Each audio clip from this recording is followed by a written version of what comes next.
But now I have with me Mikael and Ibrahim Zebrila, who did part of the team that did a fantastic job for us on Saturday. I was with Ibrahim in Kumasi. Ibrahim, tell us, how was the Kumasi journey? So we left here Thursday night, we planned. No, it was Friday, wasn't it? Was it Friday? Yes, Friday night is when we met here. And we planned and discussed the rules and all that. And then we left. Okay, then what happened? How did you guys, we all left here around, was it midnight? Yeah, so we left here, we set off around midnight. And, to Kumasi? Yes, to Kumasi. Okay. So the team, we had our director Kofi, we had Tornado, we had Dennis, and Ransford, the social media, and some camera guys and photography. So we arrived at Kumasi at about, 5:30. In the morning? Yes, that's where we arrived at the center, KNUST, the law faculty.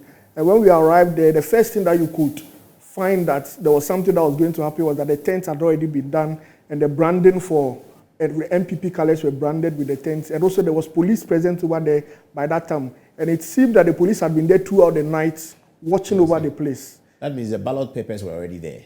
That one we weren't sure. We weren't sure. But there was a police vehicle there that the police were there watching over the place. And within some few minutes, some other policemen came and took over from them. And that's when the police deployment started. About 2 buses. There were 2 buses of policemen who were brought in. So there was security over there was very tight. Over 100 policemen were over there. And the process, really, the main voting, even before the voting process, the supporters started coming in gradually, even before the delegates started coming to vote. Those who are not voters? Yes. Well, how did you identify them that they are So the first person who I saw over there, he was in a Kennedy Japan branded car. And he came to, yes, Kennedy Japan branded car. And he came to park, and then he greeted us because we were the only people over there. He greeted us, and he was just stood around. And then gradually some started coming, and then Kennedy Japan's campaign manager also came, Kwame Usu. He was also around. So then things started turning, the security men started deploying, and they started strategizing and cordoning off the voting area. And then things started going on fast over there. So the voting started at around, 9:30. That's when voting started. And before, as a delegate, you go in to vote, the security was very tight. You'll be searched with metal detectors. You'll be searched very thoroughly before you even go through the voting area to check whether your name is in the register before you go on to vote. And voting process went on smoothly until the youth organizer of the region, Raul Safo. That was when we had our first and probably only incident in that center. He voted, and the laws was that when you vote, you don't show who you voted for. So he voted, and he lifted his ballot paper. When he was going to drop it into the box, he lifted it up. So we have the picture. We took a picture. Our camera guy took a shot of it. And so when he lifted it, others said he showed it, others didn't say it. But the agents of most of the aspirants said they were not going to allow him to drop it because he had flouted the law. It became a very huge issue. And about 30 minutes, they couldn't resolve whether they were allowed him to drop. Who had he voted for anyway? So the rumor was that he had voted for Dr. Mahmoud Baumia. So the picture is on there. The picture, if they can put the picture on the screen. So that was the rumor that that's what they had seen, that he had voted for Dr. Mahmoud Baumia, and he had shown it. But if you look at the picture, it seemed that he had just lifted the ballot paper, but he had not shown it. But the two sides, some said... But if you lift the ballot paper, when people have already seen you thumbprinting, and there are 10 candidates, you may lift it in a way that we don't see the bottom of it. But it just means that you didn't vote for 1, and you didn't vote for 2, and you didn't vote for 3. We don't want to know who you didn't vote for and who you voted for.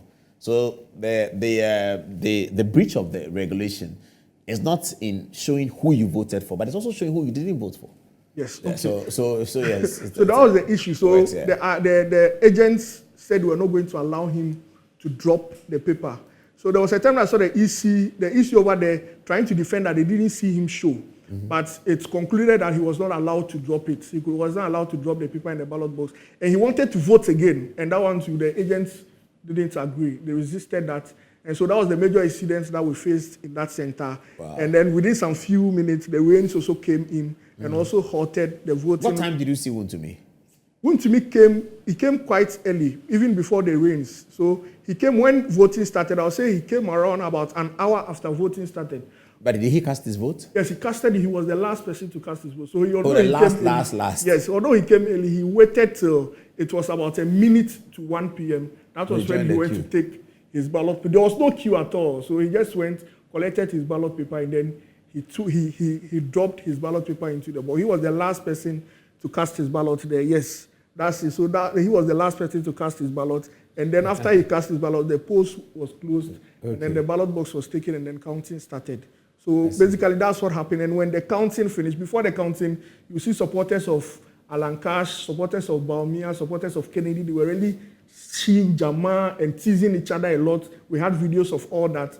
But after the voting ended and counting finished, we only had the supporters of Dr. Bawumia around, jubilating and very, very, very happy. So that was really what happened in Kumasi. It was very interesting. You know, Kumasi, a lot of attention went to Kumasi because people wanted to see the story that the Ashanti region will tell, because of the fact that a lot of people are saying the Akan, we have 2 Akan people who are on the ballot, and Dr. Bawumia is also there. So they wanted to see the story whether the Kumasi will go for Dr. Bawumia because he's not an Akan. Kumasi always had that narrative that people wanted to see the kind of results that will come from there, whether it will confirm what people have been saying that NPP is an Akan party, or whether it will this time go in favor of someone who is not an Akan. And it did go in favor of someone who is not an Akan.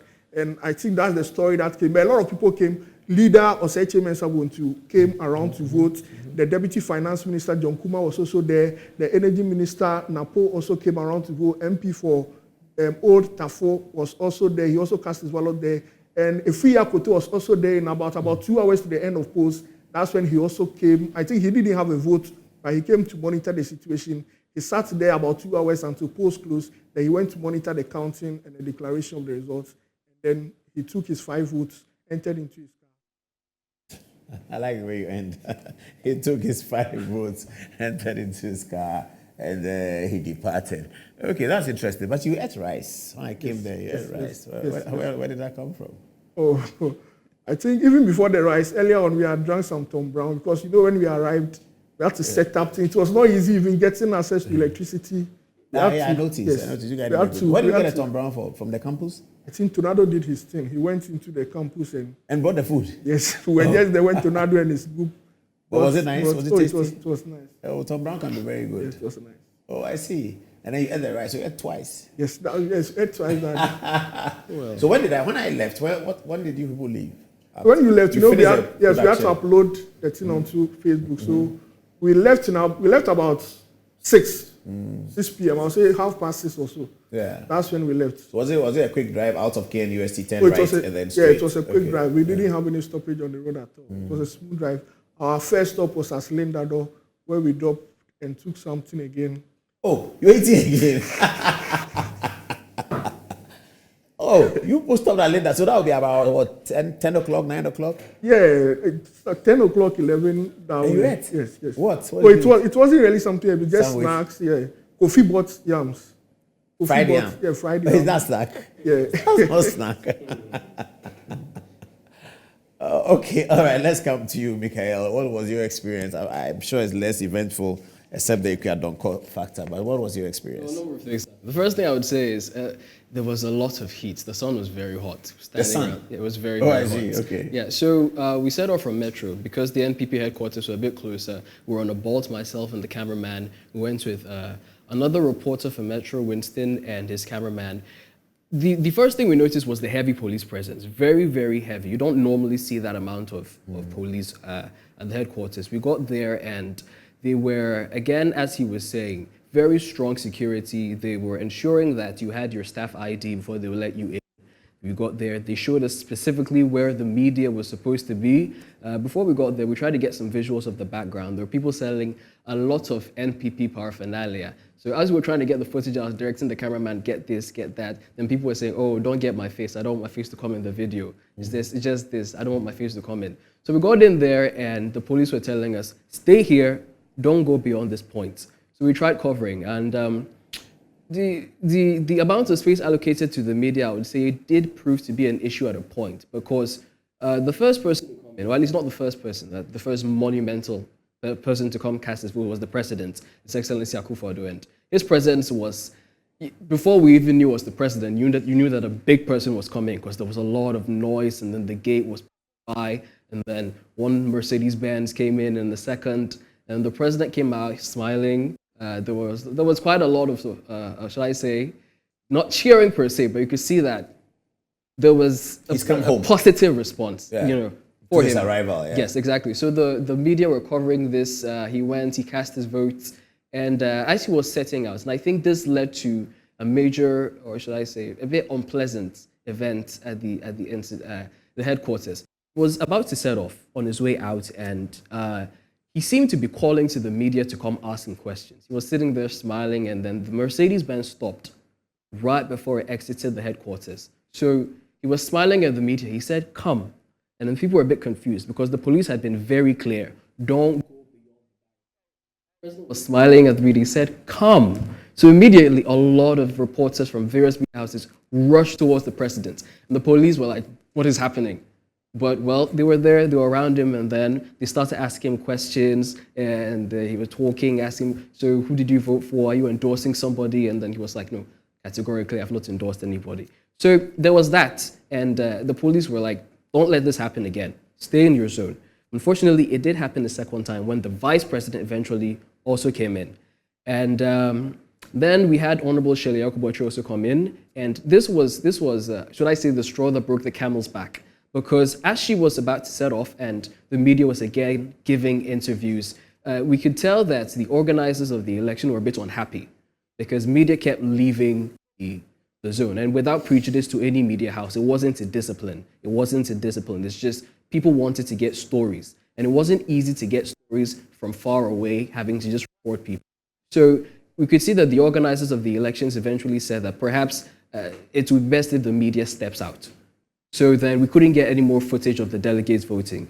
Oh, they asked you to leave? Yes, they told the media to leave the headquarters. The perimeter? Yes, so step outside. Outside their walls? Yes.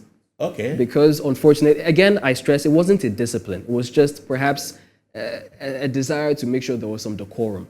Because people wanted stories, and then because of that, people kept going beyond the barricade. So we tried, we made do. We had a lot of high-profile people come in. We had Godfrey Dahmer come in. We had Kwabena Jipong. We had John Boydu. We had Samuel Wuku. Samuel Wuku, he caused a bit of disruption as he came in. You know, he was walking through, and all the reporters were at one side, and the boys, the supporters. The moment Samuel Wuku came, cast his vote, everybody just followed him all the way to his SUV. People were just with him. People were like, what's the meaning of this? Why is this man taking all of these people with him? Press and his boys. Yeah, everybody just followed. They just followed. And there was a bit of violence in there. I think people were a bit too exuberant to be around him. So there was a bit of violence just about that. But overall, I would say it was a very, very positive experience. Very, very positive exercise. Positive exercise overall. Because after the results were declared, there was some cheering. Tell us about the Akua Donkor incident that you captured. I knew you'd get to that. So we were there, and this was another thing. This was before the police asked us to leave. You couldn't relax, because if you relaxed, something would happen and you wouldn't be able to get it on camera. So Akua Donkor came in, and we were wondering what was going on. Why did Akua Donkor come in? She was smiling, looking around, and then the reporters were like, "What is she coming to do here? Is she an observer or what?" And then she was trying to shake the officers' hands. The officers were not, they were like, "What are you doing?" So they just nicely, politely turned her around and they escorted her outside. I don't know if she came to vote. I don't know if she came to observe. She came to encourage. Did she give interviews? No. So the manner in which the police were handling it, I would say, discouraged reporters from approaching. I don't know why she came in the first place, but she was nicely escorted out. I would say. I see. Did you see her talking to any senior member of the NPP on the grounds? I mean, there were people. If that happened, perhaps it happened outside. Okay. Outside. Okay. We were inside at the time. Okay. So she was speaking with the police, the head commander for the operation. There were some people standing there, but not any notable personalities like ministers or MPs, I would say, per se. But no. Did Justin Kodia cast a vote for you to see? So yes, JFK was outside. We did see, I think we got some footage of him also voting. Okay, casting a vote. And the chairman in team? Chairman in team, Stephen Team. It escapes me at this time. We'll have to check. Chief of Staff, did you see Chief of Staff come in? This was after they had asked us to leave. Chief of Staff did come in. There's footage of her. This man kneeled in front of her and was asked, I don't know what exactly was happening, but he was sort of obscuring her passage. And then the police and the security were trying to ensure that he's not trying anything tricky. So yes, these people came in. It's just unfortunate we couldn't see them vote. Okay. But we saw a lot of them. So how did you go for the counting? How did the count? Did it allow you into the? So after that, for the counting, obviously it has to be televised, and a lot of reporters were a bit unhappy that they asked us to leave. When we went in for the counting, again they set the barricade very clearly. This time, everybody understood: don't go beyond the barricade, stay behind it. So my cameraman was up front. He did a very good job, actually, ensuring that he got some of the best angles. So they started the counting, and they were gracious enough to allow all the media houses to put their microphones on the table so that everybody could hear what they were saying, hear the counting, not just see from afar. So they counted, and then there was some endorsement by the polling agents, and then they started announcing the amount of votes. And there were some chucklings and whatnot among the reporters, like this person got 0, this person got this, and then some of the numbers, Did some of the high-profile voters come back for the counting? High-profile voters. President, vice president, ministers. As I'm trying to. No one at that level. The president cast his vote. He finished. He said, I don't know if they coordinated it, and the president said, let me go, and then 20 minutes later you come or something. But after the president, vice president, a few MPs, no one else came back. I think they were done. They said, let's leave them to do their work. Let's not come back. Okay, so they didn't come back for counting as such. I said the agents of the candidates. Yes. Did you see Alan Shematin there? I didn't see Alan. Okay. If Alan came, it would have.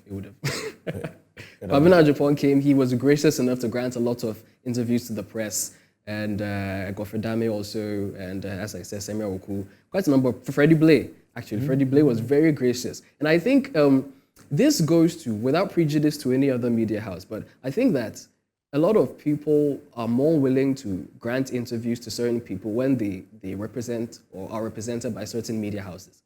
Because Freddie Blay was a bit more willing to talk to me than he was willing to talk to some other people. I suppose that maybe it's because of you. Oh, it's good evening, guys. Freddie Blay is our friend. The brand, I guess. He's a good guy. He's a good guy. Yeah. Yeah, okay. So you didn't have any big major incidents at all? There were some, but it was scattered. Just some people fighting over cash, or there was somebody who there was an issue with someone attempting to come in with something that looked like police gear. It was shut down very quickly. So would you like to cover headquarters again, or you want to do like Ibrahim, get into the trenches? If I'll be honest, I'd rather go to a place that has a reputation for being a flashpoint, because I think that's where action is. So you go with Tornado to Nima? That would be nice. That would be nice. Oh, viewers, so that's just a little bit of what you should expect as we prepare for elections a year and a few months from now of our coverage of the 2024 elections. We are going to prepare a lot of young people to give us proper expert coverage. Okay.